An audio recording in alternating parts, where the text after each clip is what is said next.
Ngapain lihat-lihat, masalah buat lo. Dikasih 1.000 yuan aja masih belagu nolak. Bego banget sih lo.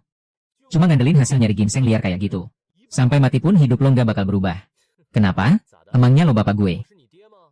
Sok-sokan mau ikut campur urusan orang. Kita ini nggak saling kenal, jadi nggak usah cari gara-gara. Mending lo pergi sana, urus urusan lo sendiri. Berisik banget kayak anjing, berasa paling hebat aja lo. Pukulan orang ini kuat banget, kelihatannya dia bukan orang sembarangan.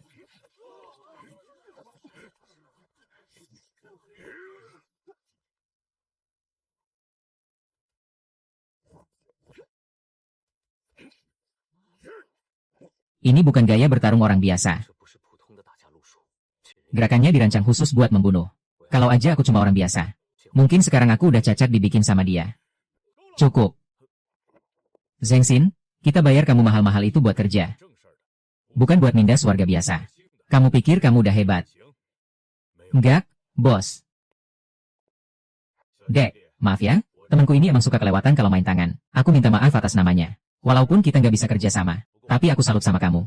Ginseng liar yang kamu cari.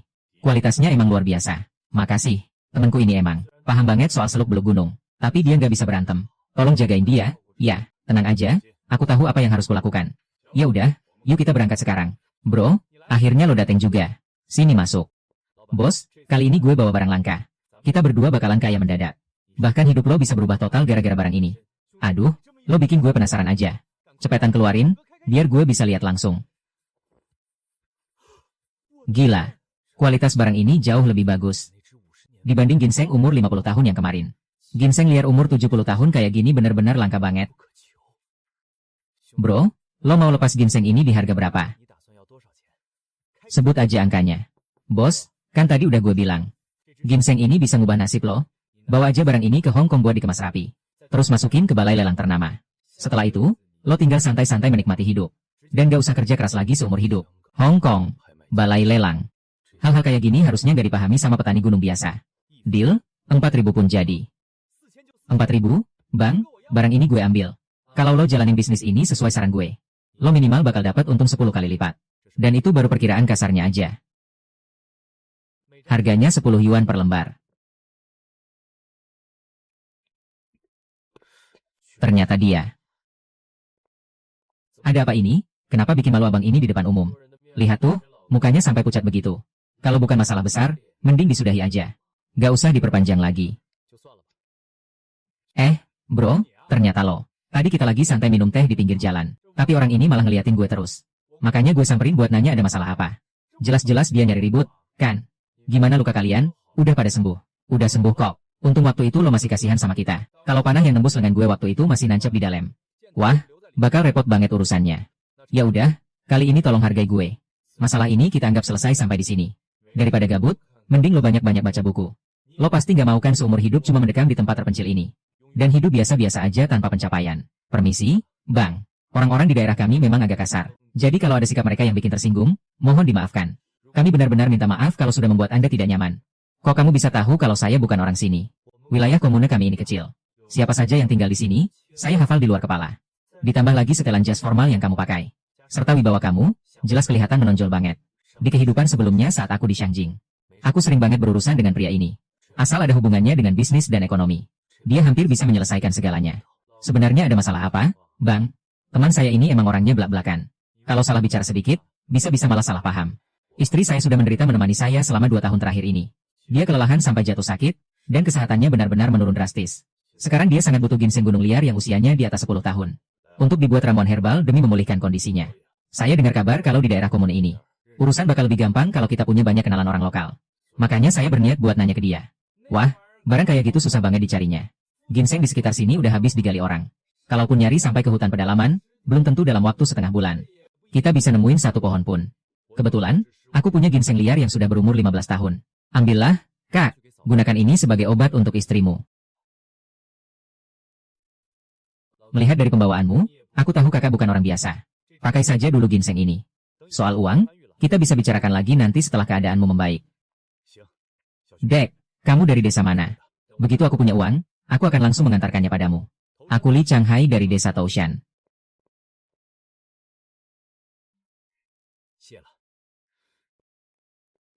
Bro, apa kamu tidak takut kalau dia itu penipu?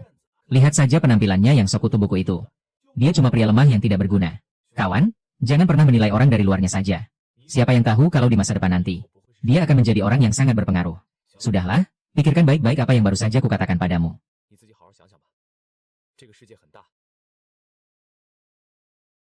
Kak, apa maksud ucapan bocah itu? Apa hubungannya dunia yang luas ini dengan kita? Dia bahkan menyuruhmu membaca buku, padahal dirinya sendiri saja masih kesusahan. Menyuruhmu membaca buku, memangnya kamu punya bakat untuk itu? Sialan kau, aku ini juga orang berpendidikan, tahu. Kakak ipar, kau sudah pulang, bukankah aku sudah bilang jangan membeli? Barang sebanyak ini, di rumah kan masih ada. Ayo, minumlah dulu. Aku baru saja membuatkanmu air madu hangat. Kenapa orang ini datang lagi? Bukankah sudah kukatakan kalau dia tidak diterima di sini? Aku yang mengajaknya kemari. Kak Wang En baru saja selesai bekerja di ladang. Sampai tangannya kapalan. Jadi aku mengajaknya makan pangsit bersama untuk memulihkan tenaganya. Memangnya tidak ada orang lain yang memberinya makan? Kenapa dia harus menumpang makan di rumah kita? Apa kamu pikir keluarga kita ini kaya raya? Kak, porsi makanku sedikit kok. Aku tidak akan makan banyak. Kepala desa pasti sudah mengatur tempat tinggal. Dan menumpang untukmu. Mereka juga pasti akan memberimu makan. Jadi kenapa kamu harus terus mengganggu kami? Kakak ipar, biarkan Kak Wang En makan di sini saja. Ini kan cuma makan siang biasa. Kamu kan bukan orang yang pelit. Kalau tidak suka, kamu juga boleh pergi. Apa kamu pikir aku berniat buruk padamu? Kenapa kamu lebih mempercayai orang asing yang baru dikenal 2 hari? Daripada mempercayai kakak iparmu sendiri. Jangan berani-berani menindas Kingling. Kalau kamu memang laki-laki, hadapi aku. Jangan cuma berani melampiaskannya pada wanita.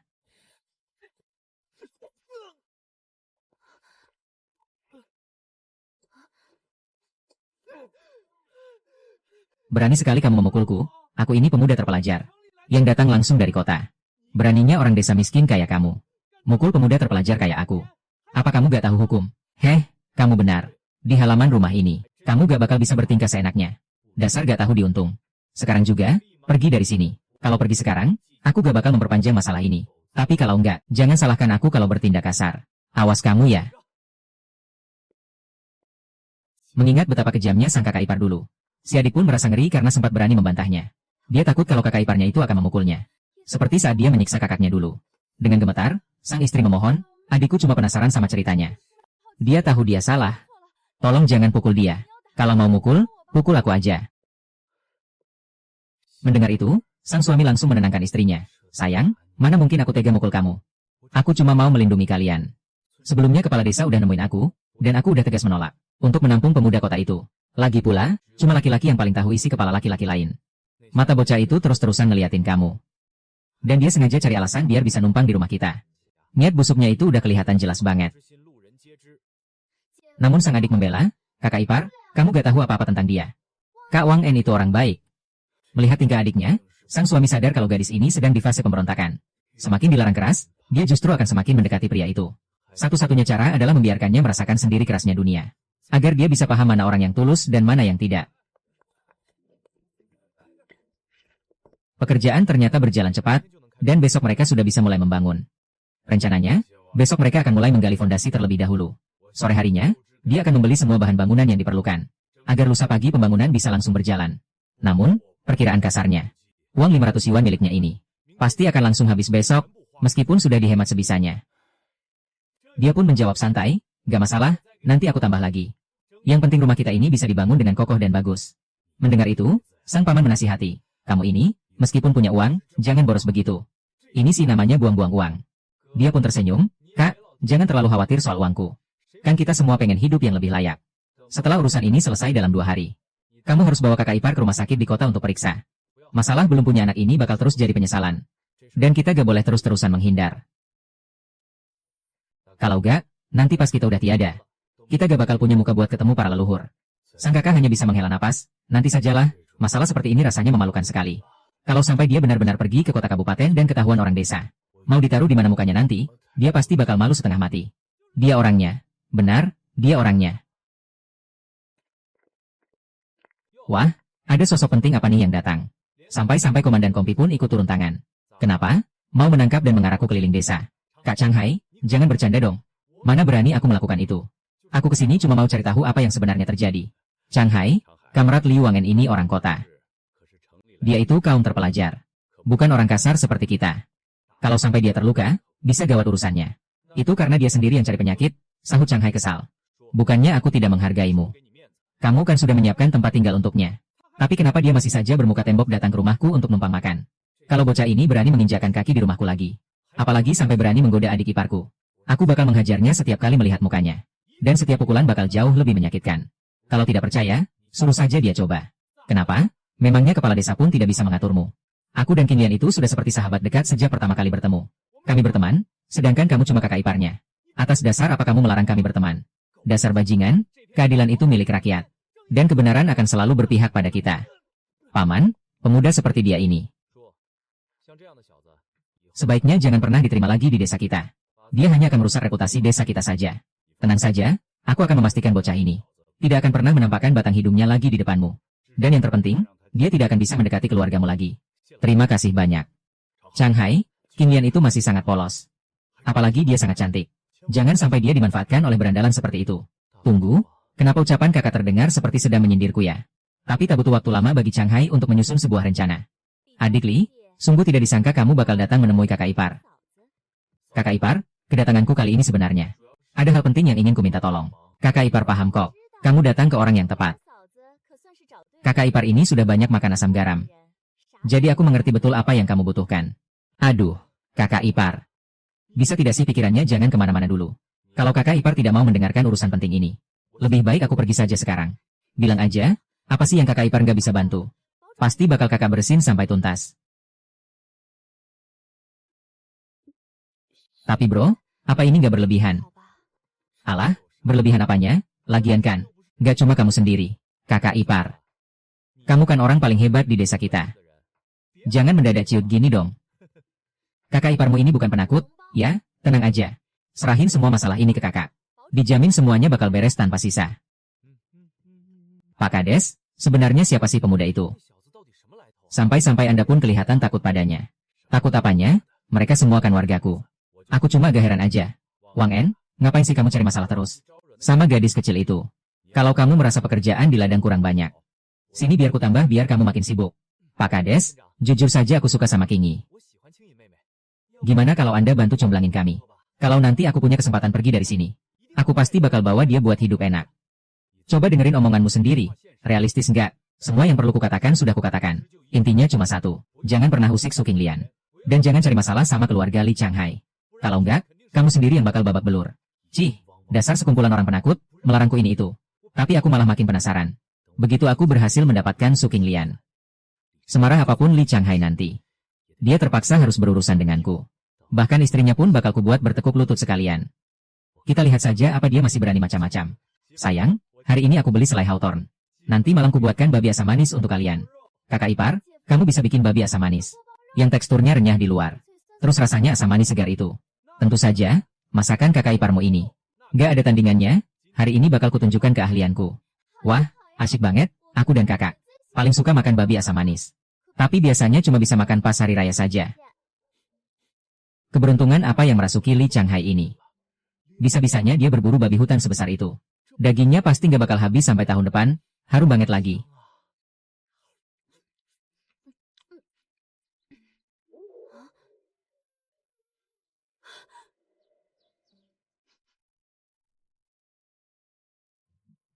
Bro, kok kamu malah bisa sampai ke rumahku? Bukannya kemarin lusa sudah kubilang buat sembunyi dulu di gua selama beberapa hari. Apa dia bakal balik lagi ke alam liar?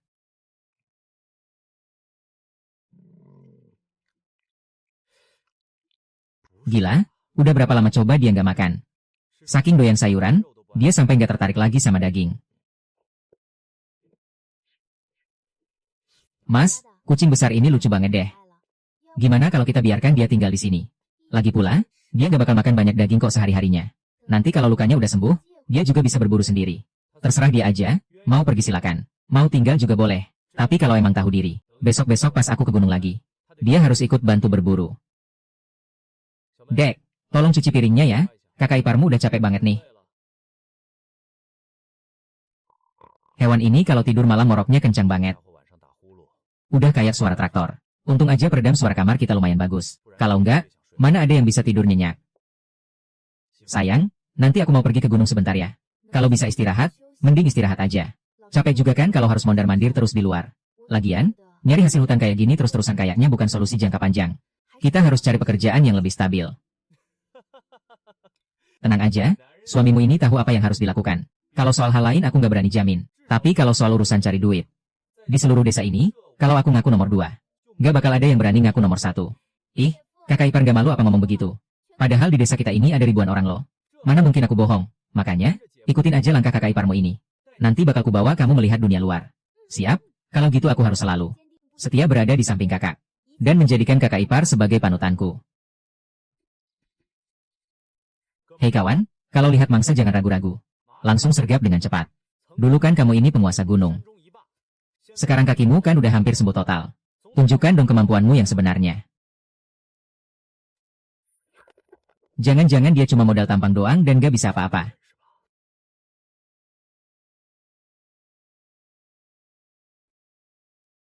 Wah, apa dia udah mulai serius sekarang?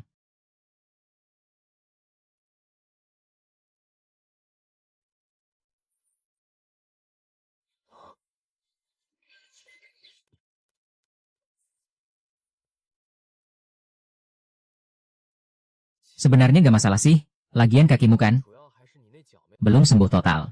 Istirahat aja dulu 3-5 hari lagi. Baru kita coba berburu lagi setelah benar-benar pulih.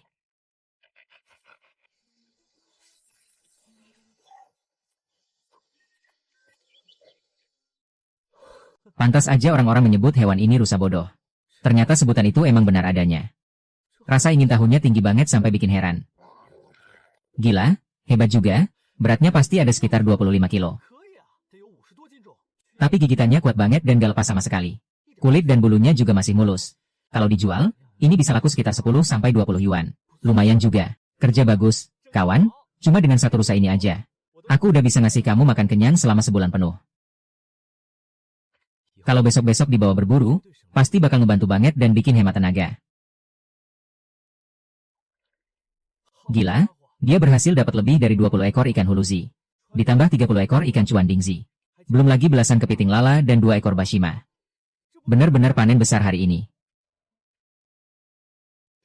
Mas, tadi pas aku lagi tidur siang, si adek pergi keluar dan sampai sekarang belum pulang juga. Udah berapa lama? Kayaknya sih udah sekitar 2 jam. Dia pasti pergi nemuin si Wang En. Orang itu jelas bukan orang baik-baik. Aduh, gimana dong ini? Apa aku cari aja dia sekarang? Hari ini tangkapanku banyak banget. Nanti malam bakal kubuatin 2 masakan spesial. Ada cuan dingzi bumbu kecap, sama sup huluzi yang segar. Dijamin rasanya bikin nagih dan ngiler. Tapi aku tetap kepikiran sama adek. Percaya deh sama aku, kalau ku bilang aman, pasti aman. Kakak iparku itu sebenarnya orangnya baik kok. Cuma emang agak gampang emosi aja. Jadi, jangan dimasukin ke hati ya. Aku bukan tipe orang yang gampang tersinggung kok. Aku tahu dia begitu demi kebaikanmu, jadi aku gak bakal nyalahin dia. Ya udah, ini udah makin sore. Kalau kakak ipar tahu aku belum pulang, dia pasti bakal nyariin. Deking Lian, gimana kalau kamu nginep aja di sini nemenin aku?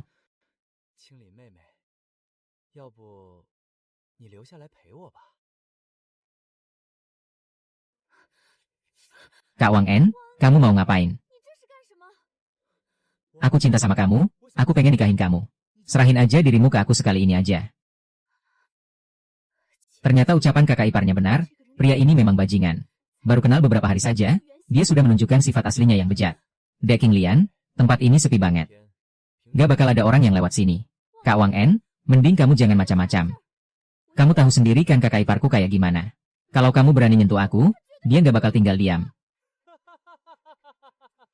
Itu sih sebelum aku berhasil ngedapetin kamu. Tapi kalau nasi udah jadi bubur, demi harga diri dan namamu, kamu terpaksa harus nikah sama aku. Lagian, si brengsek Li Changhai itu bisa berbuat apa lagi nanti. King Lian sangat menyesal karena tidak mendengarkan peringatan kakak iparnya. Hingga akhirnya dia malah masuk ke dalam perangkap pria bejat ini. Bahkan pas nangis pun kamu cantik banget, aku benar-benar beruntung. Sini sayang, biar abang manjakan. Sini sayang, biar abang manjakan.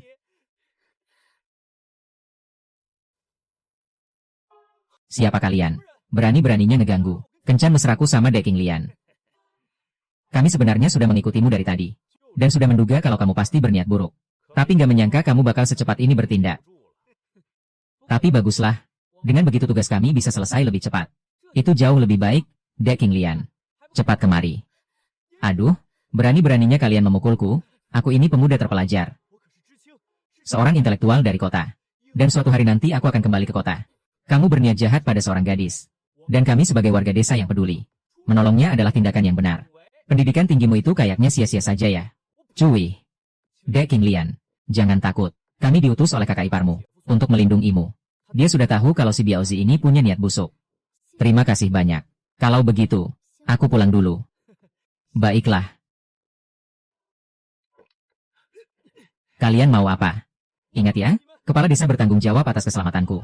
Kalau sampai terjadi sesuatu padaku, kepala desa kalian juga bakal kena getahnya. Naka, kamu salah paham. Kami justru mau memberimu hadiah. Bukankah di desa kita ada peternakan babi? Kulit pemuda ini mulus sekali. Seperti bisa mengeluarkan air kalau dicubit. Mulus sekali, aku gemas melihatnya. Tunggu, kalian mau apa? Tolong lepaskan aku. Nanti setelah aku kembali ke kota, aku akan meminta ayahku memberi kalian masing-masing 1 kilo daging, bagaimana? Itu sih kelamaan. Malam ini, biarkan kami para bibi yang menyayangimu. Kakak ipar, kakak ipar. Ada apa? Kenapa kamu menangis seperti ini?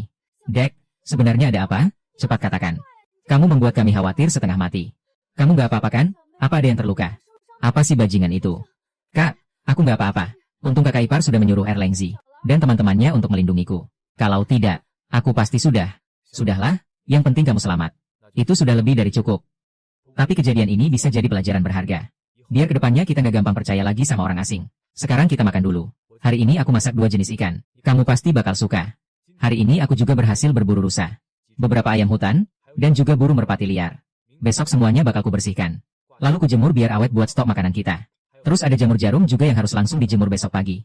Kalau enggak, bisa-bisa semuanya membusuk. Dek, tugas jemur jamur ini kakak ipar serahkan kepadamu. Ya, tenang aja, kak, dijamin beres. Besok pagi-pagi sekali aku bakal langsung ngerjain. Mas, aku perhatiin ekspresi adikku. Masih kelihatan kurang tenang. Meskipun dia nggak bilang, tapi di dalam hatinya pasti masih ketakutan. Aku cuma takut kejadian kemarin bakal bikin dia trauma berat. Dia cuma kaget aja kok. Lagi pula Liu Wang En bahkan nggak sempat menyentuh tangannya. Jadi wajar aja kalau dia masih merasa takut. 1 atau 2 hari lagi juga bakal baikan. Maksudku, bisa nggak kamu ajak dia jalan-jalan ke gunung biar pikirannya tenang? Aku ngajak adik ipar jalan-jalan ke hutan belantara. Memangnya kenapa? Ada yang salah? Nggak ada apa-apa sih. Nanti aja kita bahas lagi. Hanya dalam semalam, kondisi Kingki langsung drop total. Kak, sebenarnya apa yang terjadi sama dia? Si Erlengzi malah menyuntikkan obat bius dosis tinggi untuk babi ke tubuhnya. Begitu efek obatnya hilang, tubuhnya langsung lumpuh total. Sepertinya seumur hidup dia nggak bakal bisa menyentuh wanita lagi. Terus gimana dengan urusan sisanya? Semua sudah beres sesuai rencana kita. Kami menyuruhnya menulis surat pernyataan sukarela dengan tangannya sendiri. Lengkap dengan cap jempol, yang menyatakan kalau dia nggak akan menuntut kita. Dia sendiri pun nggak bakal berani membocorkan masalah ini. Jadi kamu tenang aja. Kak, ternyata kakak bisa membaca dan menulis. Tentu saja, ayahku kan seorang guru. Jadi kakak iparmu ini jelas berpendidikan. Baguslah kalau begitu. Terima kasih banyak ya untuk kali ini. Gak usah sungkan. Nanti kalau ada kerjaan bagus kayak gini lagi, kamu harus hubungi aku lagi. Ya, siap. Hari ini aku mau pergi ke Tiebei sebentar. Menemui pengrajin besi untuk memesan sesuatu. Siang nanti aku pasti sudah kembali. Baiklah, setelah selesai mencuci piring aku akan langsung menjemur jamurnya. Kek, saya temannya Kuo Xiu. Yang waktu itu meminta kakek membuat mata anak panah besi. Oh, kamu toh. Kudengar kamu orang yang sangat sibuk. Tumben sekali kamu sampai datang langsung ke sini. Kek, kedatanganku kali ini sebenarnya ingin meminta bantuan. Untuk membuat anak panah seperti ini. Kira-kira kakek bisa membuatnya tidak? Pertanyaan macam apa itu? Dulu, ayahku adalah pandai besi pribadi. Di kediaman Pangeran Kimuse Mumule. Sebagai penerusnya. Tidak ada senjata besi yang tidak bisa kubuat. Tapi untuk anak panah jenis ini, besinya harus ditempa setidaknya 50 kali baru bisa jadi. Untuk membuat 1 buah saja, aku butuh waktu sekitar 1 jam. Baiklah kalau begitu. Kira-kira berapa harga per bijinya? Aku mau pesan 30 buah dulu. 1 yuan per biji, ini sudah harga modal. 3 hari lagi kamu bisa datang untuk mengambilnya. Baik, terima kasih banyak atas bantuannya. Kek. Hei Lau Guotou, apa pedangku sudah jadi? Sudah selesai. Lau Guotou, pedang buatanmu ini jelek sekali. Lihat, sehelai rambutku sampai terpotong karenanya. Kamu harus ganti rugi. Tuan Mau. Itu kan karena Anda sendiri yang mencabut rambut Anda untuk menguji ketajamannya. Bagaimana bisa Anda menyalahkanku? Lagi pula, Kalau pedang ini tidak cukup tajam untuk memotong rambut, Anda pasti akan memarahiku karena buatannya tumpul. Aku tidak peduli, pokoknya kamu harus ganti rugi 10 yuan. Kalau tidak, hari ini juga akan kuhancurkan bengkel besimu ini. Bung, jangan keterlaluan dong. Badanmu saja yang besar. Tapi kau tega menindas orang tua renta seperti ini. Apa kamu tidak malu kalau sampai didengar orang lain? Kenapa? Kamu mau menggantikannya? Kalau begitu, bayar 10 yuan ini. Sebagai gantinya. Tindakanmu ini benar-benar memuakkan. Pria dewasa kau bertingkah seperti berandalan murahan. Apa kamu tidak punya urat malu? Lau Guotou, apa pemuda ini kerabatmu? Kenapa tidak kamu beritahu dia siapa aku sebenarnya? Nah, dia ini adalah Tuan Mau. Orang kelima yang paling ditakuti di Gunung Naito.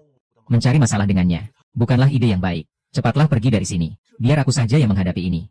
Oh, jadi dia orangnya. Bagaimana, bocah? Apa kamu langsung gemetar setelah mendengar namaku? Melihat ketakutan di matamu itu, aku akan mengampunimu hari ini. Berlututlah dan bersujud 3 kali. Setelah itu baru kamu boleh pergi dari sini. Lucu banget sih lu. Padahal kalau tadi lu nurut, bayar terus langsung pergi, urusannya bakal selesai. Tapi lu malah sengaja. Sok keren di depan gua. Lu pikir. Setelah gua tahu lu itu buronan pemerintah. Yang kepalanya dihargai mahal. Gua bakal lepasin lu gitu aja. Tuanmu, dia ini cuma anak kecil. Tolong jangan dimasukin ke hati. Lagi pula, kalau pistol Anda sampai berbunyi, orang-orang dari Binglian bakal datang, dan Anda juga bakal susah pergi. Lu berani ngancem gua. Gua bisa jadi orang nomor 5 di kelompok bandit ini. Lu pikir cuma modal hoki doang? Mau, gua kasih lu satu kesempatan. Ikat diri lu sendiri sekarang. Lu udah gila ya? Lu pikir pistol di tangan gua ini cuma mainan pajangan doang? Mau cobain rasanya ketembak? Hah? Bahkan gak sampai 1 detik. Dengan gerakan secepat itu, dia minimal bisa jadi wakil ketua bandit. Kurang ajar. Berani-beraninya lu ngehajar bandit. Mau gua habisi lu sekarang? Nak, kamu baru saja memancing masalah besar. Kelompok bandit ini sangat kejam dan tak kenal ampun. Kalau mereka tahu Mau pergi ke TBI dan gak kembali, mereka pasti bakal datang mencarinya. Bisa-bisa seluruh desa kita bakal dibantai habis. Kenapa harus takut? Kita tinggal minta bantuan ke kota kabupaten. Masa pasukan resmi kita gak bisa ngatasin sekelompok bandit kayak mereka? Aduh, gimana ini? Mau. Kalian datang cepat juga ya? Seingat gua, kepala bandit ini dihargai 500 perak. Kalian bawa aja dia ke kabupaten buat ambil hadiahnya. Gua cuma minta bagian 200. Tapi dia ini kan bos bandit. Kalau kita nekat nyerahin dia ke kota, desa TBI kita pasti bakal jadi sasaran balas dendam. Bahkan kalau kalian balikin dia sekarang, atau bahkan bayar ganti rugi sekalipun, mereka tetap gak bakal lepasin desa ini gitu aja. Mending kita ke kota, ambil hadiahnya, lalu bawa pasukan bantuan. Begitu para bandit itu datang menyerang, kita habisi mereka sekaligus. Bukannya itu bakal bersih masalah ini selamanya. Kesempatan emas buat kaya mendadak udah di depan mata, Komandan. Komandan, tunggu apa lagi? Mana nih solidaritas kita sebagai orang Dongbei? Menurutku, apa yang dibilang saudara kita ini ada benarnya juga. Kaki si Mau aja sampai patah dibuatnya. Jadi mustahil banget kalau mereka nggak bakal balas dendam. Ayo cepat ikat orang ini, kita bawa dia ke kota kabupaten. Bro, terus gimana cara kami ngasih uang hadiah dari atasan ke kamu? Kasih langsung ke paman ini aja. Kebetulan aku lagi minta tolong beliau buat bikin sesuatu. Nanti beberapa hari lagi aku bakal balik buat ngambil. Oke, nggak masalah kalau gitu. Paman, kalau gerombolan itu datang, sebelum bantuan kita tiba, pasti bakal repot urusannya. Bilang aja Mau nggak pernah kesini, dan paman nggak tahu apa-apa. Aku bakal tinggalin golok ini di sini dulu. Nanti 3 hari lagi pas aku ngambil anak panah, baru ku bawa sekalian. Kamu yakin nggak bakal kenapa-napa? Tenang aja, karena aku udah bilang begitu. Pasti semuanya bakal aman. Lagi pula, aku kan masih butuh bantuan paman buat bikin anak panah. Ya udah, kalau gitu aku pulang dulu ya. Dek, mantau buatanmu ini lumayan enak juga ya. Tapi perasaan kita nggak punya ragi deh di rumah. Tadi pagi aku minjem biang adonan dari tetangga sebelah. Untung aja adonannya bisa mengembang dengan pas. Kalau enggak, pasti bakal gagal total. Sup ayam hutan jamur ini juga ku bikin. Pakai resep yang kakak ajarin. Gimana? Enak kan? Enak banget, kuahnya gurih dan aromanya sedap. Dek. Selamat ya, sekarang kamu udah resmi jadi koki andalan. Mas, mumpung siang ini lagi senggang, ajak adek jalan-jalan ke Gunung Gi biar pikirannya segar. Kok kamu bahas ini lagi sih? Kan kamu emang mau pergi juga. Kalau ngajak adek kan bisa ada teman ngobrol di jalan. Aku cuma khawatir dia mendem sesuatu di dalam hatinya soal kejadian kemarin. Kak, bukannya kemarin semuanya udah beres? Ya udah, nanti siang kita jalan-jalan di sekitaran hutan aja. Ini pertama kalinya aku masuk jauh ke dalam hutan. Sebelumnya aku cuma berani main di pinggirannya aja. Soalnya kata orang-orang desa, di dalam sini banyak banget binatang buas. Kalau sampai ketemu, bisa-bisa kita dimakan hidup-hidup. Lega banget rasanya. Kalau lagi banyak pikiran, teriak sekencang-kencangnya emang bikin plong. Dulu aku juga sering kayak gini. Waktu itu aku bakal, tapi itu kan dulu. Semua itu adalah kejadian di kehidupan masa lalunya. Kakak ipar, lihat, aku berhasil menangkap ikan kecil. Cepat naik, bajumu sudah basah kuyup begitu. Awas nanti kamu bisa sakit. Oh, iya. Lagi pula kita tidak bawa baju ganti. Lihat dirimu, berantakan sekali. Tunggu sebentar, aku cari ranting kering dulu. Buat bikin api unggun biar badanmu hangat. Kalau pulang dengan keadaan basah begini, nanti malam kamu bisa demam tinggi. Hehe, maaf, tadi aku terlalu bersemangat, sampai tidak bisa menahan diri. Tapi tolong jangan bilang ke kakak ya. Kalau tidak, dia pasti akan memarahiku. Kamu tahu sendiri kan? Hasil buruan kita kali ini lumayan banyak. Bisa dibawa pulang untuk dimasak oleh istriku. Kakak ipar, ada ular. Itu ular leher merah. Biasanya mereka tidak akan menyerang manusia kalau tidak diganggu. Tenang saja, tapi aku sudah digigit. Hah, astaga, ular ini kan tipe yang tidak akan menyerang kalau tidak diusik. Jangan-jangan kamu tadi malah mengganggunya. Aku juga tidak sengaja. Tadi aku melihat apinya hampir padam. Jadi aku berniat mengambil kayu bakar di sebelah sana. Tiba-tiba aku melihat ular itu dan refleks menendangnya. Tapi malah berakhir digigit. Coba kulihat, di bagian mana kamu digigit? Di sini. Di bagian paha. Gawat, meskipun racun ular ini tidak terlalu kuat. Tapi aku tidak tahu pasti apakah bisanya. Sudah menyebar ke dalam darahmu atau belum? Sekarang aku harus mengeluarkan darah kotornya. Tahan sedikit ya, ini akan terasa sakit. Apa harus repot ini? Kalau saja tadi kamu tidak asal menendang. Kita tidak akan repot seperti sekarang. Baguslah kalau sakit. Biar kapok dan tidak asal menendang sesuatu lagi. Jangan banyak bergerak, aku akan menggendongmu menemui Lau Liu Tou. Dia punya obat penawar racun ular. Tapi jaraknya kan lumayan jauh, apa kamu tidak akan kelelahan? Wah, ternyata kamu bisa naik sepeda juga. Hanya meniru orang lain saja, lagi pula dalam keadaan terdesak begini. Mau tidak mau aku harus bisa. Kak, pekerjaan yang kamu tawarkan padaku ini benar-benar membuatku senam jantung. Mereka itu bukan turis biasa, tapi sedang mencari harta karun. Mencari harta karun. Sekitar 20 km dari wilayah komune kita. Mereka berhasil menemukan sebuah kuil kuno. Mereka berniat menjarah barang-barang di dalamnya untuk dijual. Melihat tindakan kriminal itu, tentu saja aku tidak bisa tinggal diam. Jadi, aku mencari kesempatan untuk kabur menggunakan sepeda. Kuil kuno. Kakak ipar. Ayo pulang dulu, nanti kamu ceritakan semuanya pelan-pelan.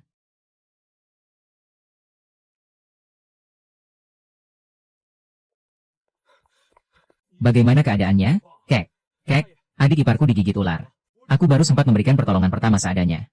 Tolong berikan penanganan medis yang tepat. Untung saja kamu cepat membawanya ke sini. Racun ularnya belum sempat menyebar. Aku punya obatnya. Cukup diminum dan dioleskan selama 3 hari. Dia pasti akan sembuh. Sepanjang jalan tadi aku benar-benar ketakutan setengah mati. Di usiaku yang masih sangat muda ini, aku bahkan belum sempat menikmati indahnya dunia. Tapi malah hampir mati konyol karena racun ular. Sial banget nasibku. Kakak ipar, tolong jangan beritahu kakak ya. Kalau tidak, dia pasti akan memarahiku habis-habisan. Kakak kan paling segan padamu. Kalau kamu diam saja, dia pasti tidak akan berani banyak tanya. Jangan bicara begitu. Dulu aku memang brengsek, tapi sekarang aku harus selalu mengutamakan kakakmu. Masalah ini, kakakmu berhak untuk tahu. Biarkan dia istirahat total di tempat tidur. Malam ini obat herbalnya. Harus direbus dulu sebelum diminum. Malam ini biar aku yang merebusnya. Tapi kalau besok sore aku belum pulang, aku minta tolong padamu untuk merebuskannya. Kamu mau pergi lagi? Tentu saja untuk mencari uang demi keluarga. Sudahlah, aku harus bersiap-siap dulu. Sekarang katakan, apa yang sebenarnya terjadi? Waktu itu, bukankah aku pergi mengikuti mereka? Mereka mengeluarkan beberapa peralatan profesional. Aku pun menemani mereka menjelajahi hutan pegunungan, membantu menunjukkan arah, mencari sumber air, dan tempat untuk bermalam. Hingga akhirnya pagi ini, menggunakan alat-alat itu dan petunjuk yang ada, mereka berhasil menemukan sebuah jalan masuk, yang ternyata mengarah ke dalam sebuah kuil. Kalau memang begitu ceritanya, kita harus segera melaporkan hal ini ke pihak komune. Ini bukan masalah yang bisa kita selesaikan sendiri. Aku juga berpikir begitu, tapi aku sangat takut. Makanya dia langsung nemuin kakaknya dulu. Kak, sekarang kita harus gimana? Udah, bilang aja langsung ke aku. Kasih tahu aja rute lengkapnya. Biar aku sendiri yang pergi ngecek ke sana. Besok pagi-pagi sekali kita berangkat. Aku bakal pergi ke kuil, sedangkan kamu pergi ke asrama. Tapi, apa kakak bisa sendirian? Tadi aku dengar kakak mau lapor ke petugas. Bukannya itu bakal bahaya banget buat kakak besok. Mendingan kakak gak usah masuk ke gunung itu. Masalah ini di luar kendali kita. Tenang aja, aku udah punya rencana. Kamu gak usah mikirin hal lain. Tunggu aja di rumah dengan tenang. Semuanya pasti bakal baik-baik aja. Tapi kakak kan tulang punggung keluarga kita. Kalau sampai terjadi apa-apa sama kakak, kami. Udah, gak usah dibahas lagi, mending sekarang tidur. Di luar cuma ada celah gua yang sempit banget. Kayaknya kalau mau masuk, kita harus merangkak. Situasi di dalam sana rumit banget. Jadi kita bakal istirahat seadanya dulu di dalam. Kamu awasi sekitar dengan ketat. Jangan sampai ada satu orang pun yang tahu keberadaan kita. Beres bos, selama ada aku di sini. Bahkan seekor nyamuk pun gak bakal bisa lolos. Jangan remehin situasi, bocah itu tiba-tiba hilang. Kemungkinan besar dia udah tahu rahasia kita dan pergi lapor ke petugas. Kalau mereka berangkat tadi pagi, seharusnya bentar lagi mereka sampai. Nanti kamu coba cek, jalan utama yang menuju ke tempat ini. Ngapain sih khawatir berlebihan, di tempat terpencil kayak gini? Siapa juga yang mau datang? Lagi pula, kalaupun ada orang, gak bakal gampang buat nemuin jalan ke sini. Bos cuma ketakutan sendiri aja. Ternyata kamu, si pengawal itu. Kelihatannya saudaramu itu gak lapor ke petugas, tapi malah menceritakan semuanya kepadamu. Bener banget, aku kesini cuma mau nyari barang berharga. Siapa tahu bisa ikutan kaya. Gimana? Udah nemu barang bagus? Tentu aja, kamu lihat karung di dekat mulut gua itu. Isinya semua harta karun yang berhasil kami gali. Kamu tertarik buat ngambil? Jelas tertarik. Kalau begitu, kalahkan aku dulu. Pertarungan kita kemarin rasanya masih kurang puas. Udah lama banget aku gak ketemu lawan tangguh seperti dirimu. Ayo kita lanjut bertarung. Gak masalah.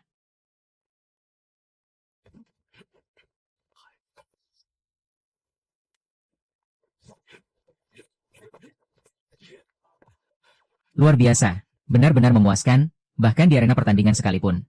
Jarang ada lawan yang memiliki kekuatan sehebat dirimu. Aku benar-benar puas.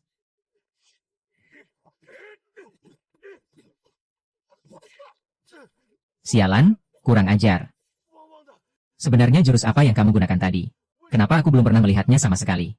Mau belajar? Sini aku ajari, tapi panggil aku guru dulu. Mimpi saja kau, sampai mati pun aku tidak sudi memanggilmu guru.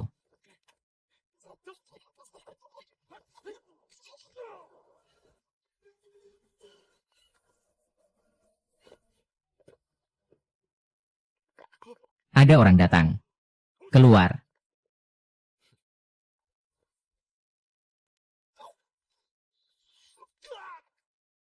Sialan, siapa yang ada di luar?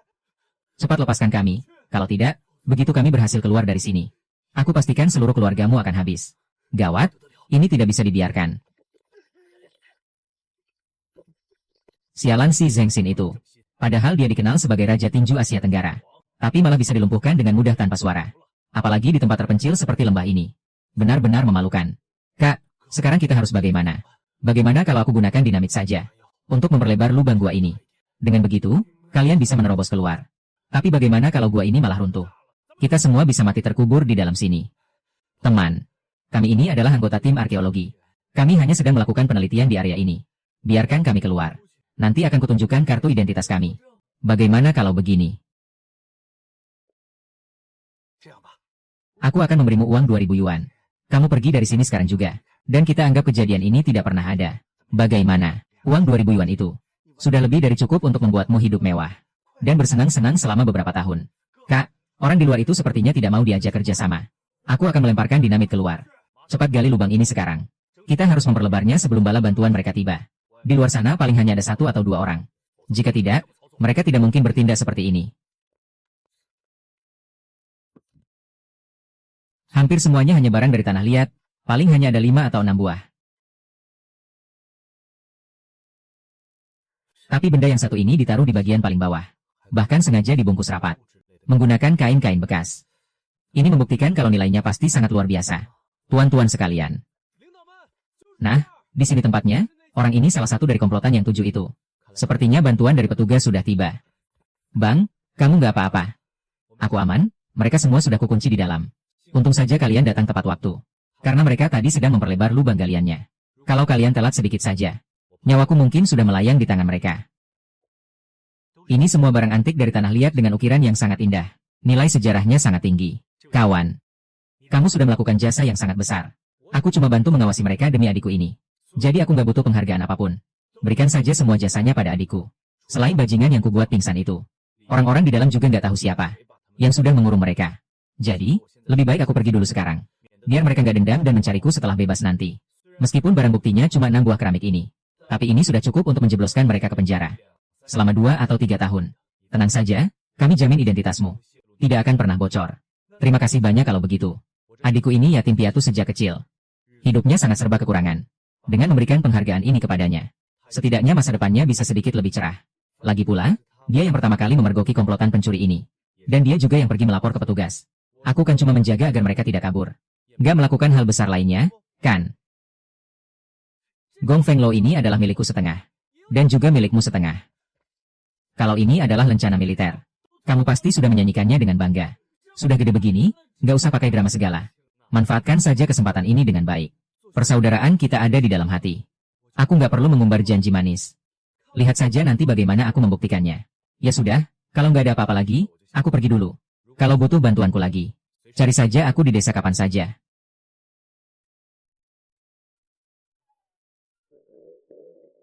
Ayo kita cari tempat untuk makan siang. Kemarin Suki Nyue memasak semur daging babi di rumah. Ditambah buah hawthorn, aromanya harum sekali.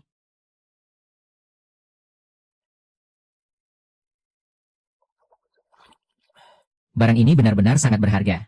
Tapi kalau dijual di pasar gelap, harganya mungkin tidak akan terlalu tinggi. Aku sih nggak takut kalau sampai dibocorin sama orang-orang itu. Barang-barang kemarin juga nggak bakal bikin mereka kenapa-napa. Tapi kalau sampai barang yang satu ini ketahuan, urusannya nggak bakal selesai cuma dalam waktu 3 atau 5 tahun.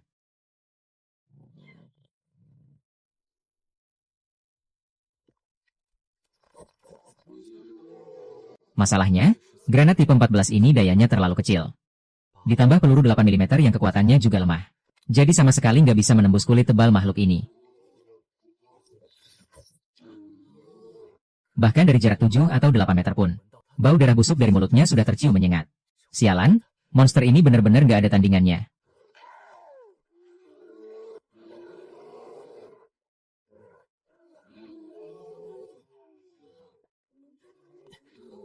Makhluk ini benar-benar sudah kehilangan akal sehatnya.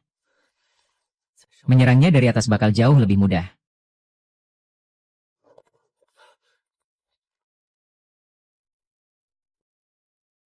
Hei, anjing bodoh, ngapain masih di situ? Cepat turun dan sembunyian jauh, biar aku yang bersin. Sialan. Tapi karena Shelly terus-terusan mengganggu di sampingnya, dia jadi nggak bisa menembak dengan senapan berburunya. Kamu.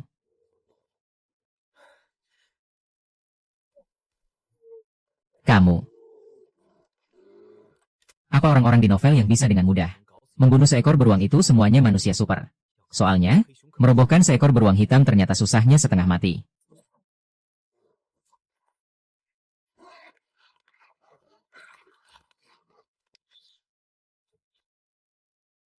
Akhirnya, beruang itu mati juga. Sekarang sudah jam 3 sore. Kalau pulang sekarang, mungkin baru sampai rumah jam 7 malam. Hei kawan. Kerja sama kita berdua masih kurang kompak nih. Lain kali kalau lihat aku ngeluarin pistol, kamu harus langsung lari. Kalau enggak, kamu bisa-bisa malah kena tembak. Shanghai, kamu habis berburu beruang lagi. Wah. Hebat banget kamu, sampai bisa ngalahin beruang hitam raksasa. Ini cuma keberuntungan aja kok.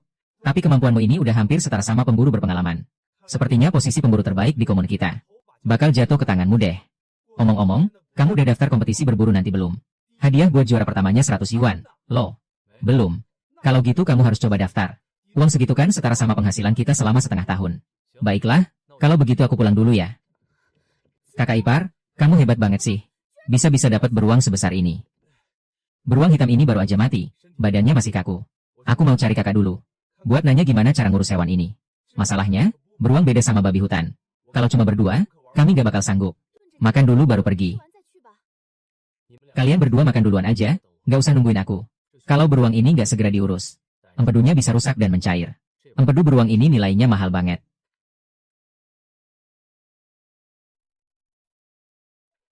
Kak, ini aku, Shanghai.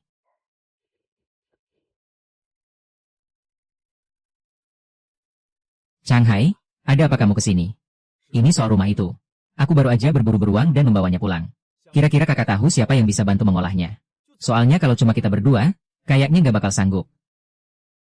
Kamu bilang apa? Apa?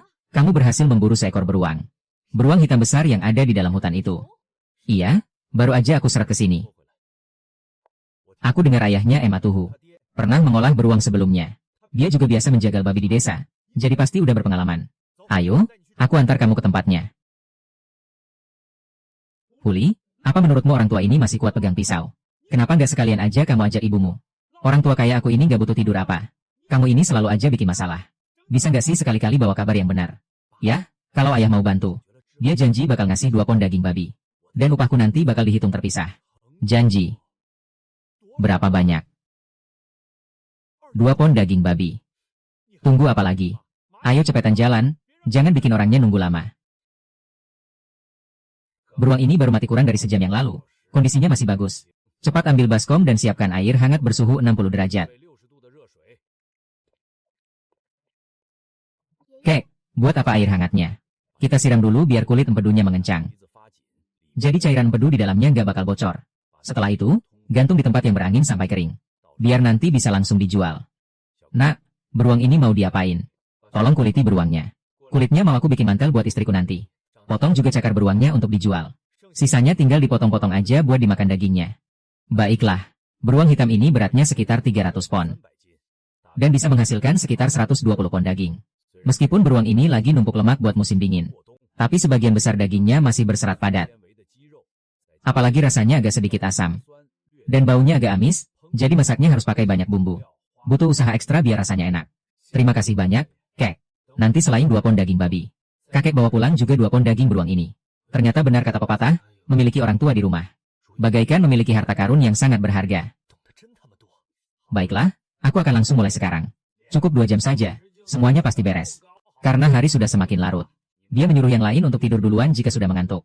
Apalagi suhu malam hari sangat dingin, jadi dagingnya tidak akan membusuk. Kalau begitu, tolong ya, Kak, kamu juga pulanglah dulu. Besok pagi baru datang lagi untuk mengambil dagingnya. Biar aku di sini saja membantu sebisa mungkin.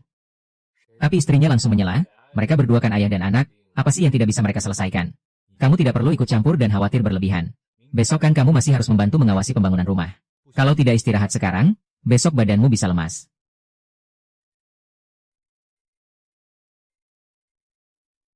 Sesampainya di kamar, sang suami menyadari ada yang mengganjal di hati istrinya.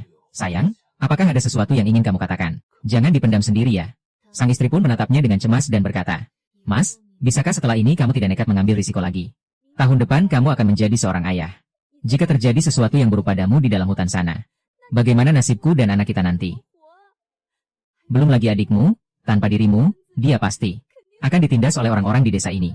Mendengar kekhawatiran istrinya, sang suami pun menenangkan dan berjanji, tenang saja, dalam 1 atau 2 tahun lagi, aku akan membawa kalian semua keluar dari desa terpencil ini. Dan kita akan menetap di wilayah selatan. Apakah itu benar? Tanya sang istri dengan mata berbinar. Tentu saja benar. Aku ingin memberikan kehidupan yang terbaik untuk kalian. Kita tidak mungkin selamanya tinggal di pelosok gunung ini. Karena impianku yang sebenarnya adalah membawa kalian hidup layak di kota. Sang istri pun mengangguk setuju, merasa tenang mendengar janji suaminya. Keesokan harinya, terbukti bahwa meskipun sang ayah sudah tua, kemampuannya dalam mengolah daging sama sekali tidak memudar. Dia bahkan menyiapkan rempah khusus untuk menghilangkan bau amis pada daging. Kak, untuk beberapa hari ke depan, tolong masak daging beruang ini setiap hari. Untuk diberikan kepada para pekerja yang membantu kita. Campurkan rempah-rempah ini agar bau amisnya hilang. Dengan makan daging beruang, mereka pasti akan bekerja dengan lebih bersemangat. Baiklah, kalau begitu aku terima daging ini. Sang kakak kemudian mengabarkan bahwa fondasi rumah sudah selesai dibuat. Dan hari ini mereka akan mulai menyusun dindingnya.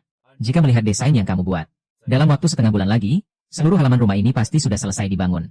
Apakah kamu mau pergi ke sana untuk melihat perkembangannya? Tidak perlu, Kak. Selama ada kakak yang mengawasi, aku sudah tenang. Oh ya, tolong buatkan juga kandang di dekat dinding selatan. Selain kandang kelinci, buatkan juga tempat tidur yang nyaman untuk Shelly. Dan beberapa kandang besar lainnya di sebelah sana. Di saat mereka sedang asyik mengobrol, tiba-tiba terdengar kabar mengejutkan. Siapa sangka, Li Changhai ternyata berhasil melumpuhkan seekor beruang besar. Bener banget, gak main-main emang. Gadis dari keluarga Suking itu benar-benar beruntung bisa dapetin dia. Kak, tunggu sebentar. Apa benar Li Changhai baru aja berhasil berburu beruang? Bocah itu emang kuatnya gak ngotak. Tapi sayang banget. Malah gadis dari keluarga Su yang dapat enaknya. Apa dia dapat banyak uang dari hasil berburu itu? Kayaknya sih bukan. Padahal baru sekitar 10 hari yang lalu, dia masih terlilit utang judi yang numpuk. Bahkan dengar-dengar hampir ngejual adik iparnya sendiri. Tapi anehnya, tiba-tiba sekarang dia jadi kaya raya. Entah dari mana dia dapat uang sebanyak itu. Di zaman kayak gini, orang desa kan biasanya hidup jujur. Cuma jadi petani biasa yang taat aturan. Paling banter sebulan cuma dapat 10 yuan. Tapi si brengsek itu malah hidup mewah. Bahkan sampai bisa bangun rumah baru. Pasti dia main ilegal. Kalau aku ngelaporin dia ke pemerintah daerah, dia gak cuma bakal diseret buat diselidiki, tapi aku juga bisa dapat penghargaan. Dan akhirnya bisa pulang ke kota lagi. Ini benar-benar rencana yang sempurna. Kakak-kakak sekalian. Kayaknya lukaku udah mendingan deh. Aku mau pulang sekarang.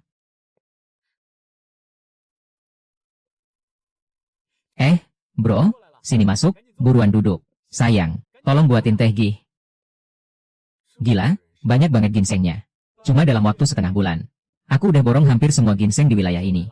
Begitu barang ini dikirim ke wilayah selatan. Aku sama kakak iparmu gak perlu mikirin duit lagi seumur hidup. Jadi, lu udah siap balik ke selatan? Gak lah, di sini kan masih banyak barang berharga. Mana mungkin gua nolak duit? Kayak lu sekarang nih, pasti bawa barang bagus lagi buat gua, kan? Kali ini bukan barang biasa. Gua bawa 4 cakar beruang dan 1 empedu beruang utuh. Cakar beruang ini incaran para orang kaya. Gak perlu dikirim ke selatan pun udah pasti laku keras. Semua barang ini langsung gua borong aja. 300 yuan, gimana? Empedu beruang ini mau dihitung per gram atau per biji? Dasar lu ya? Ya udah gua tambahin 100 lagi. Jadi 400 yuan. Ini udah harga paling tinggi loh. Oke deh, 400 deal. Kita kan udah saling kenal, lu jangan nawar sadis. Dan gue juga gak bakal naikin harga. Biar sama-sama enak. Oh, iya. Kalau itu sih, udah pasti aman. Oh iya, ngomong-ngomong soal orang-orang yang datang ke tempatmu kemarin. 7 orang yang mau masuk ke gunung itu. Mereka semua udah masuk. Hubunganmu sama mereka gimana? Aku cuma perantara. Mereka datang dari selatan, dan aku cuma jadi penghubung aja. Bisa dibilang, tempatku ini cuma pos transit sebelum mereka masuk ke gunung. Bro, sebagai abangmu, aku jujur aja ya. Mereka nggak ada hubungannya sama aku. Jadi, lakuin aja apa yang harus kamu lakuin. Lagi pula, aku rasa mereka nggak bakal bisa keluar dari sana setidaknya dalam 2 tahun. Oke deh, kalau gitu, nanti aku bawain barang bagus lagi buat kamu. Aku punya kulit beruang hitam dewasa yang masih utuh. Rencananya mau ku bikin mantel buat wanita. Kira-kira bisa nggak ya? Bisa? Tentu aja bisa. Kasih aja ukurannya. Terus seminggu lagi kamu bisa datang buat ambil. Biayanya cuma 30 yuan. Bahan utamanya pakai kulit beruang. Terus kulit rusanya buat hiasan tambahan. Kulit rusanya pasti masih sisa banyak. Nanti sekalian ku buatin 2 pasang sarung tangan. Beres, kan? Ah, kalau buat Su Qinglian sih ukurannya gampang. Tapi ukuran Su Qingyue kayaknya harus dilebihin 1 nomor. Musim dingin di sini lumayan panjang. Dan pas cuaca mulai hangat nanti, perut istriku pasti udah mulai membesar. Tapi karena ini mantel longgar, jadi ukurannya nggak perlu terlalu pas banget. Loh, Li Wang-en. Bocah ini, kondisinya udah kayak gini. Tapi masih sanggup jalan kaki lebih dari 4 jam buat ke komune. Pak, saya mau melapor. Saya mau. Mi. Kak, kok kamu bisa ada di sini? Kamu sekarang jadi milisi. Iya, komandan kasihan melihatku. Makanya aku diizinkan tinggal di komune. Sekarang aku jadi ketua kelompok milisi kecil-kecilan. Kak, kamu kesini mau daftar juga? Daftar apaan? Lomba berburu. Komune kita bakal ngadain lomba berburu beberapa hari lagi. Hadiah buat pemenangnya 100 yuan. Loh, Kak, mau ku bantu daftarin sekalian. Orang-orang komune tahu kalau aku ini mantan pemburu. Makanya aku ditunjuk jadi salah satu juri di lomba ini. Nanti kalau kamu ikut, pasti bakal lebih gampang. Jadi, daftar aja. Nanti kalau ada waktu, aku pasti bakal ke sana. Tapi sebenarnya, kedatanganku kali ini adalah untuk membuntuti bocah yang tadi. Yuk, kita samperin dan lihat apa yang terjadi. Aku ini siapa? Dan sekarang aku ada di mana? Kamu sekarang ada di kantor komune. Bukannya tadi kamu bilang mau bikin laporan? Oh iya, benar, saya mau melaporkan seseorang. Ini tentang si preman desa Taoshan, Li Changhai. Hidupnya mendadak mewah, bahkan dia baru saja membangun rumah baru.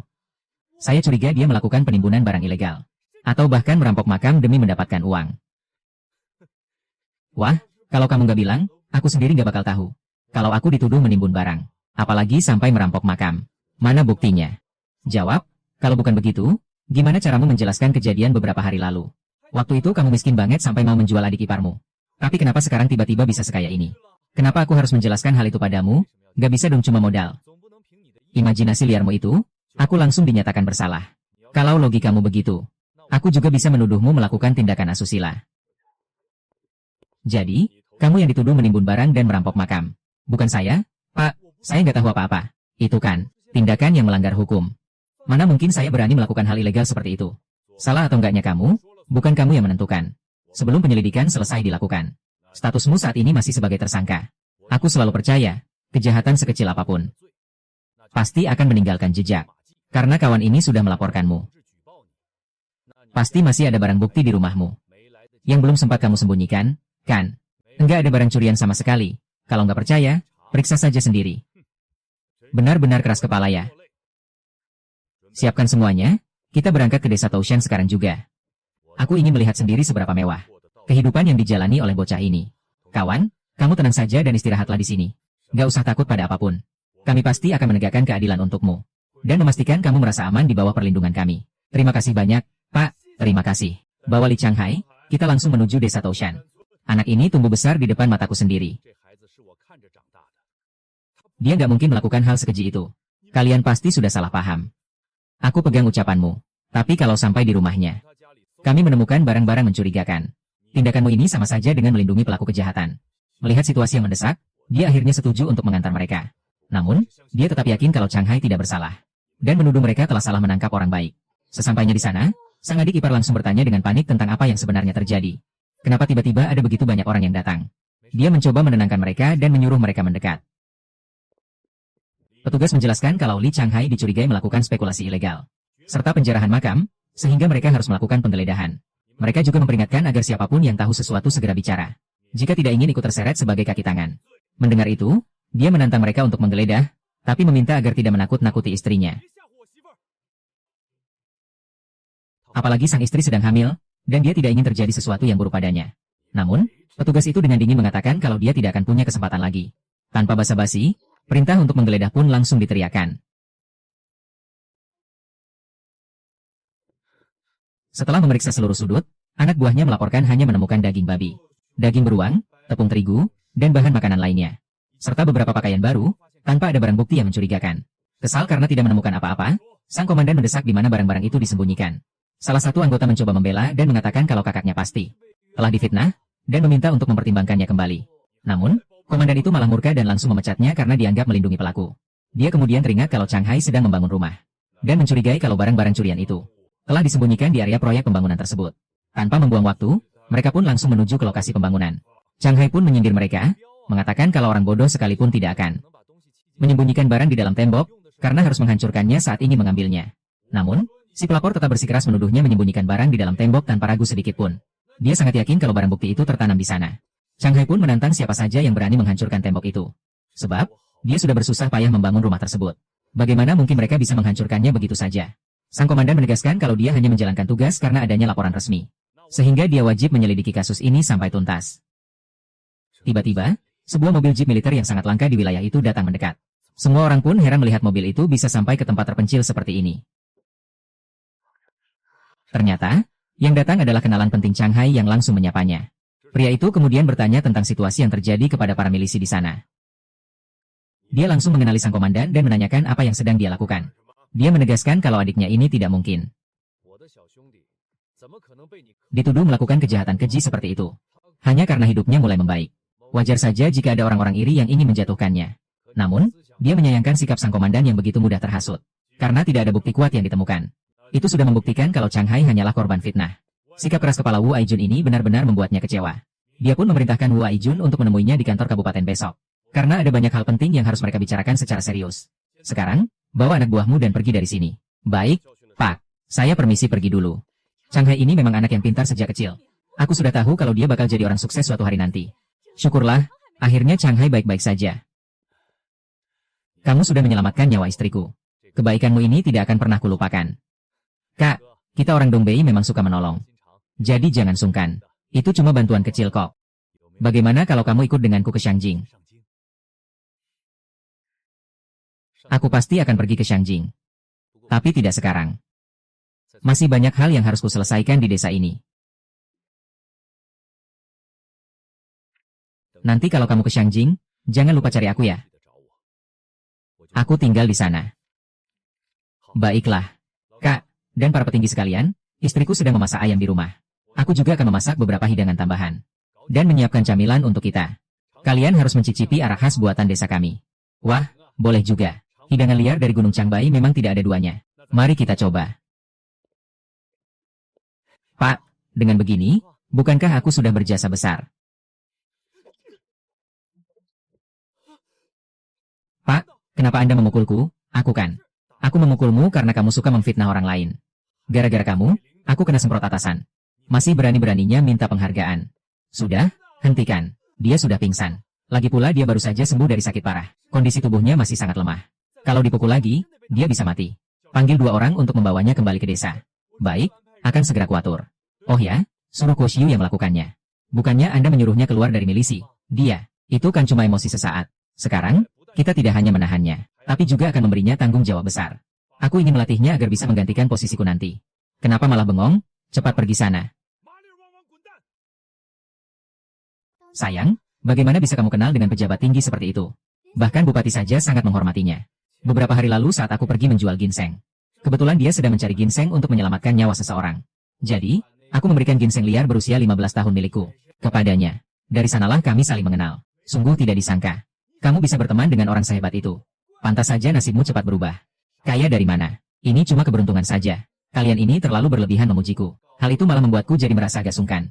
Changhai, Yade bakal menikah tanggal 3 September nanti. Pihak kita harus mengirim 4 orang untuk mengiringi pengantin.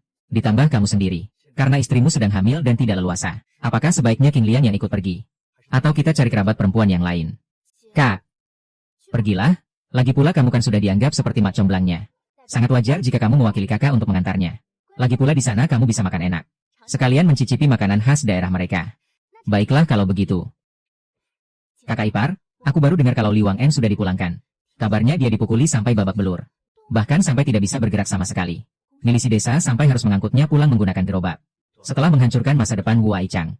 Wajar saja jika dia diperlakukan sekasar itu. Sekarang pun sudah tidak ada lagi warga desa yang peduli padanya.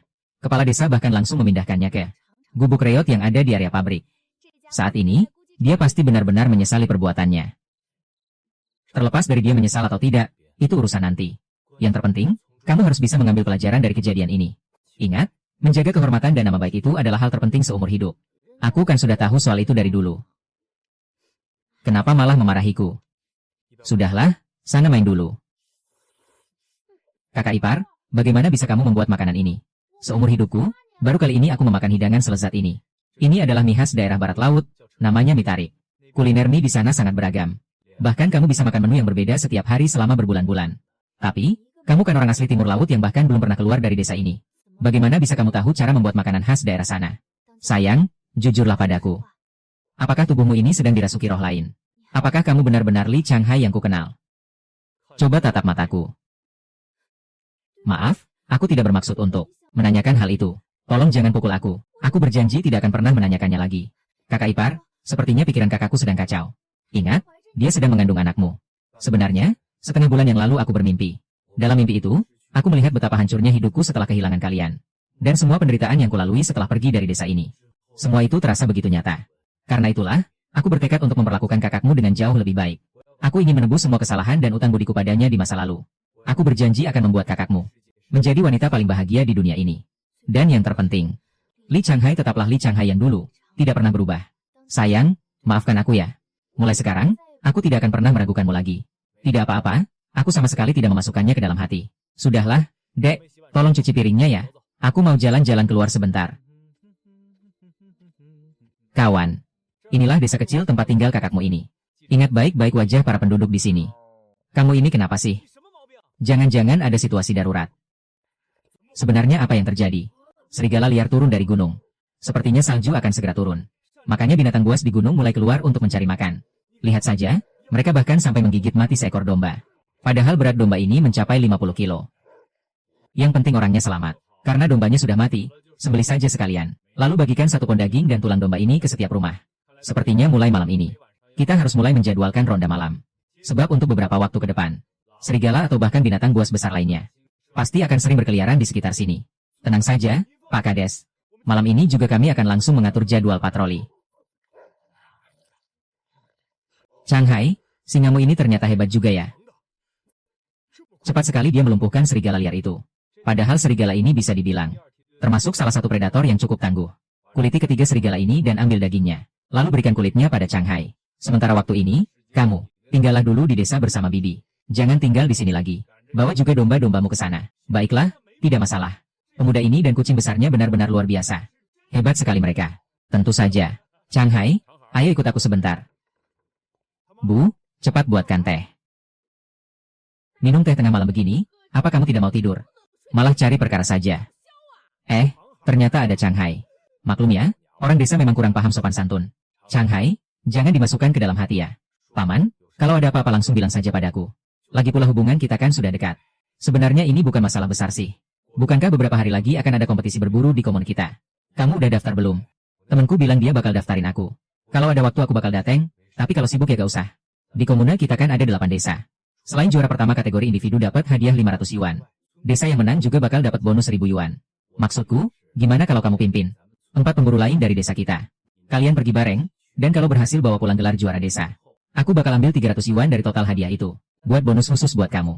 Gimana menurutmu? Sebenarnya, gimana sih detail kompetisi berburu ini? Kok hadiahnya bisa gede banget? Begitu masuk bulan November, salju lebat bisa turun kapan aja.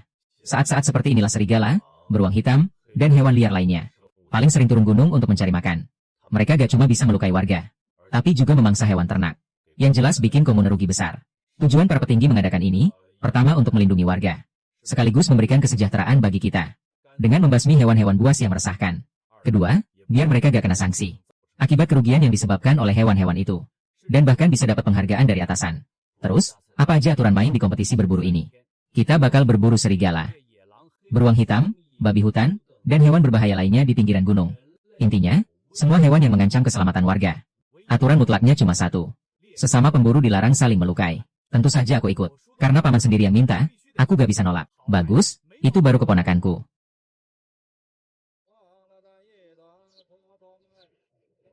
Kak, sebenarnya ada apa sih ini?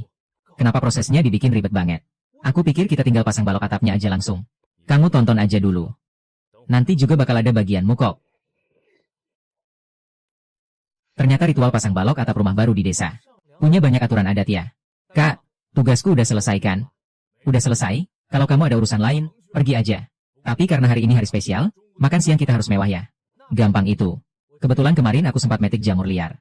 Nanti kita tumis setengah kilo bareng daging babi. Ditambah soun pasti rasanya bakal mantap banget. Sisanya, terserah kamu mau masak apa lagi. Sayang, aku mau ke TBI dulu buat ambil barang.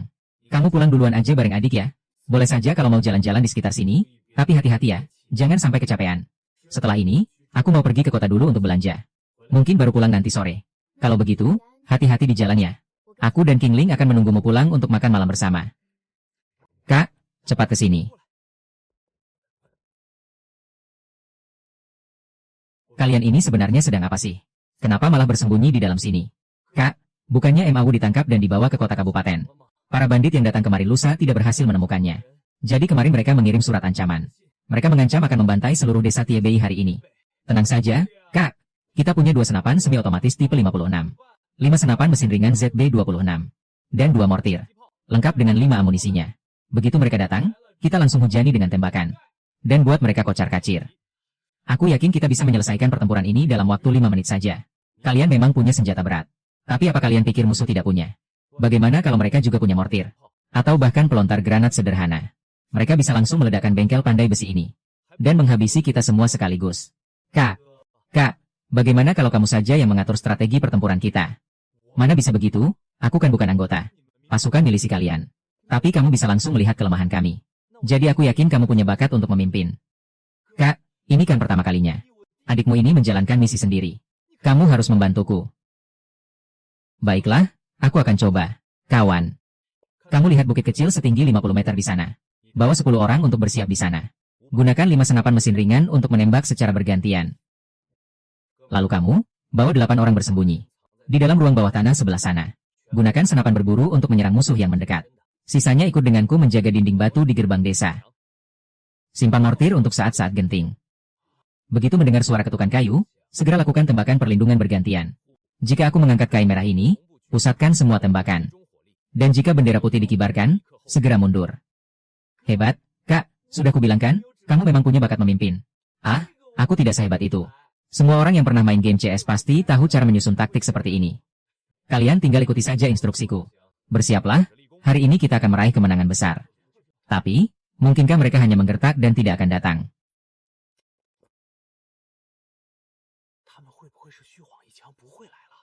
Kak Shanghai, bagaimana kalau mereka sengaja menunggu sampai kita lengah, lalu menyerang dan menghabisi kita semua sekaligus? Tenanglah, saudaraku. Kita harus sabar.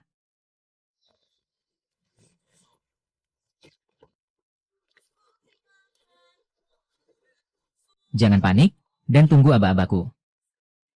Kak kedua, desa ini sepi sekali. Jangan-jangan mereka semua sudah kabur karena ketakutan. Tikala.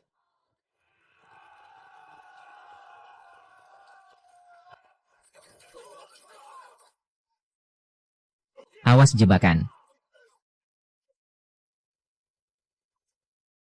Hancurkan pertahanan mereka.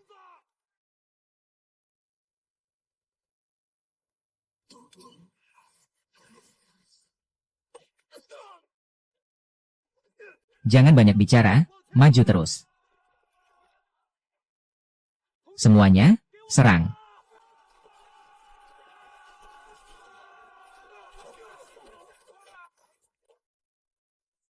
Hari sudah mulai gelap, batalkan blokade.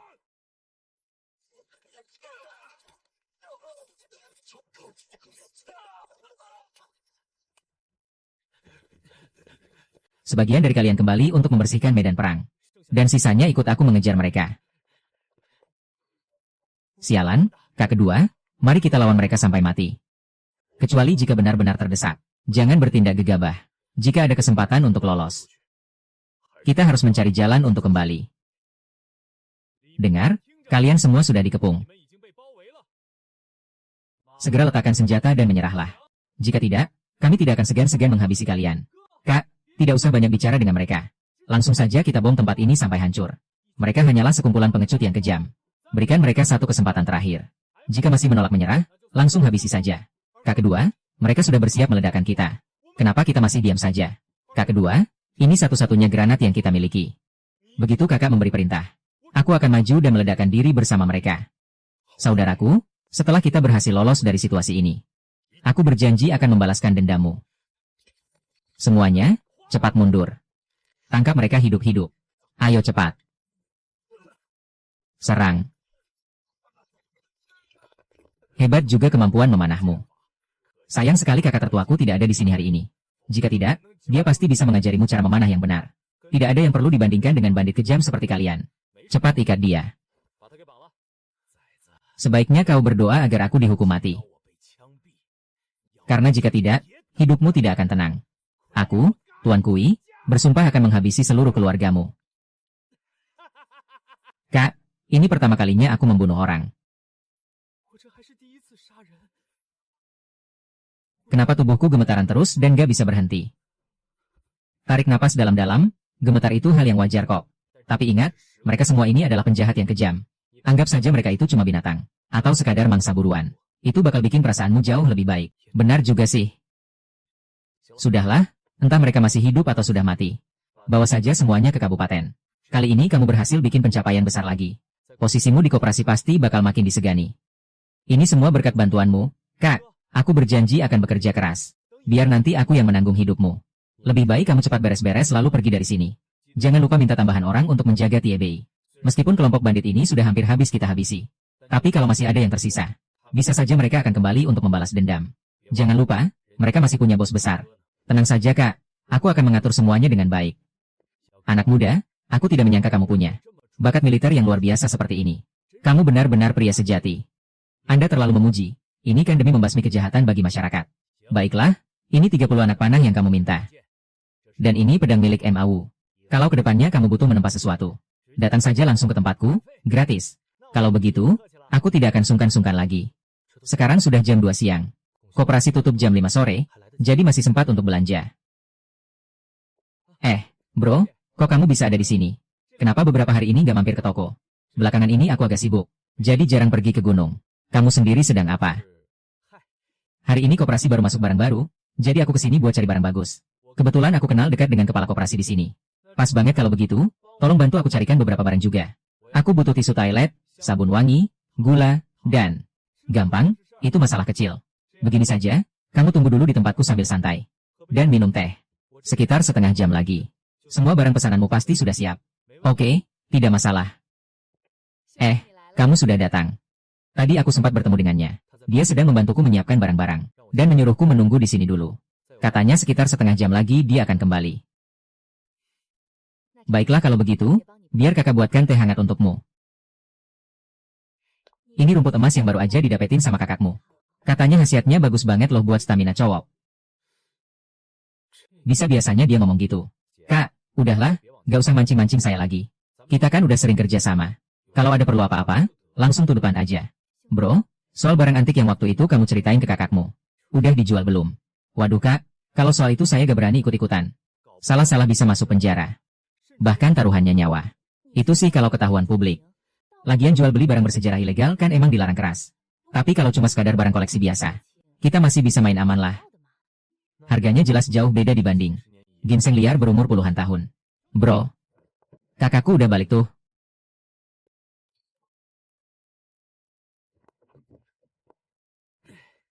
Semua barang yang kamu pesan ada di dalam. Aku bahkan sekalian beliin panggangan barbeque sederhana buat kamu. Bayar 30 perak aja cukup. Udah pulang, Mas. Tadi aku lagi ngobrolin soal barang antik sama adik kita ini. Tapi malah kamu potong. Oh ya, maaf deh kalau gitu. Gimana bro, mau dilepas? Itu cuma ranjang giok warisan keluarga. Ukurannya gede banget, jadi gak bisa dibawa ke sini. Kalau gak, pasti udah aku bawa biar kakak bisa bantu periksa. Oh, gitu rupanya. Kapan-kapan, biar kakak main ke rumahmu. Sekalian kita lihat barangnya bareng-bareng. Oke, deal ya. Udah sore juga, kalau gitu aku pamit pulang dulu. Kakak ipar, kok belanjaannya banyak banget? Ada tisu, sabun, gula pasir, lengkap banget. Banyak banget barang yang dibeli. Terus ada panggangan juga, hari ini kita pesta barbeque. Barbeque. Mas, barbeque itu makanan apa sih? Terus kenapa banyak tusukan besi kayak gini? Nanti juga kalian bakal tahu. Sini, bantu aku tusuk-tusuk dagingnya. Ditusuk dulu baru dipanggang. Bedanya apa sama dibakar langsung di atas api? Nanti kamu juga bakal paham rasanya. Kalian tusuk-tusuk dulu semua bahan ini. Aku mau siapin apinya dulu. Bentar lagi kalian bakal ngerasain kelezatan yang tiada duanya. Masa sih sehebat itu? Padahal kan cuma daging biasa. Lagian, yang namanya daging mana ada sih yang gak enak?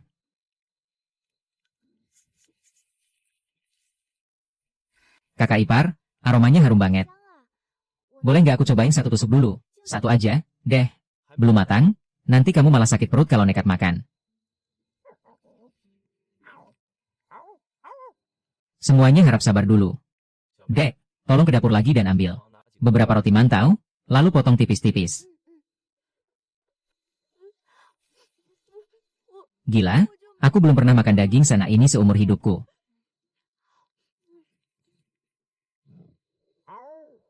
Tunggu, sepertinya ada orang.